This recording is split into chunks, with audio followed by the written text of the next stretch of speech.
dans le prochain épisode de Demain nous appartient. Alors que Clémentine tombe dans un piège, Chloé et Alex sont sous pression. Dans le même temps, Justine voit son passé ressurgir. Capture d'écran TF1. Attention, les paragraphes qui suivent contiennent des spoilers sur l'épisode de Demain nous appartient diffusé demain soir sur TF1. Si vous ne voulez rien savoir, ne lisez pas ce qui suit. Vendredi 13 septembre dans Demain nous appartient. Clémentine tombe dans un piège au commissariat. Garance et Clémentine expliquent à Georges que le téléphone de cette dernière a été piraté par la personne qui la suit.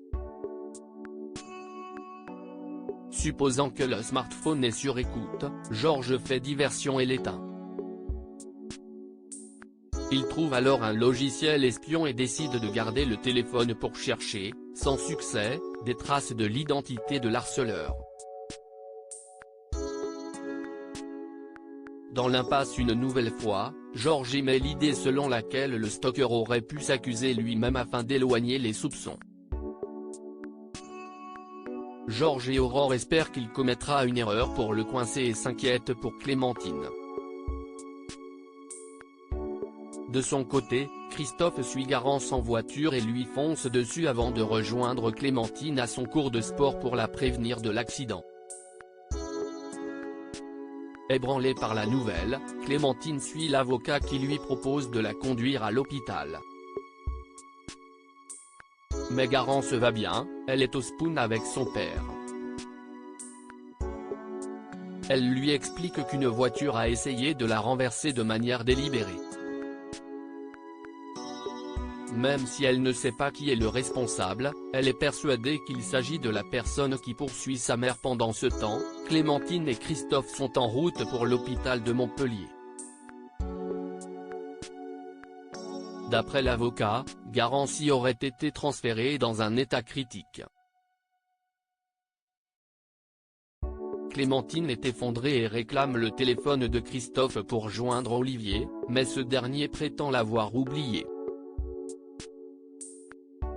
Tandis que Clémentine commence à se plaindre de la chaleur, il lui propose une bouteille d'eau contenant de la drogue qu'elle s'empresse de boire. Plus tard, Clémentine est menottée inconsciente au lit de la cachette de Christophe. À son réveil, elle comprend qu'il est l'harceleur. Il explique que Garance va bien et lui dit de ne pas avoir peur, qu'il va la protéger et que tout va bien se passer. Chloé et Alex sont sous pression. Chloé est en période d'ovulation. Alors qu'elle et Alex s'apprêtent à faire l'amour, Maxime, qui est en retard pour son épreuve du bac, les interrompt et ils décident de remettre leur plan à un autre moment. À l'heure du déjeuner, Alex rejoint sa femme. Mais pendant les préliminaires, Chloé se plaint de l'odeur de son mari et lui demande d'aller se doucher.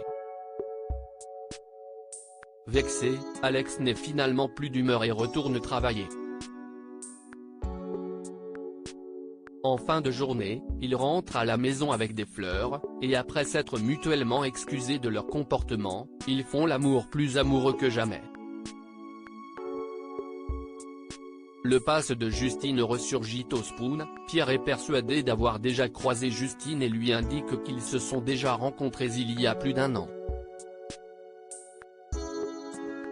La jeune femme ne s'en rappelle pas et pense qu'il la confond avec quelqu'un d'autre. Pierre n'en démord pas, il se souvient bien d'elle et déclare même qu'elle était hyper douée. Par la suite, il discute avec Françoise et lui pose de nombreuses questions sur sa fille, lui racontant être persuadé d'avoir déjà croisé Justine quelque part. Elle lui dit que c'est possible car elle travaillait dans une boutique de décoration en ville et non à Montpellier comme le pense Pierre. Plus tard, Françoise interroge Justine pour savoir si elle connaît Pierre car le jeune homme a été très curieux à son sujet. Justine, qui craint pour son secret, confronte le jeune homme et lui demande ce qu'il veut. Il révèle qu'il était l'un de ses clients et qu'il désire un nouveau rendez-vous.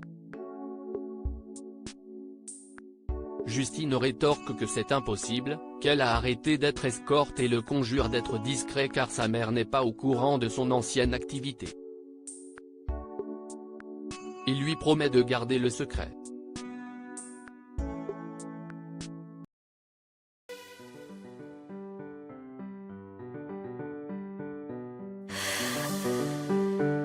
The man I love just had a heart attack,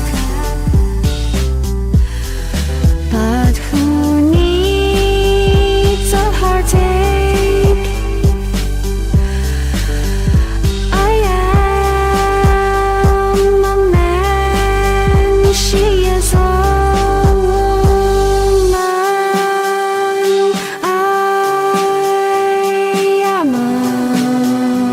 she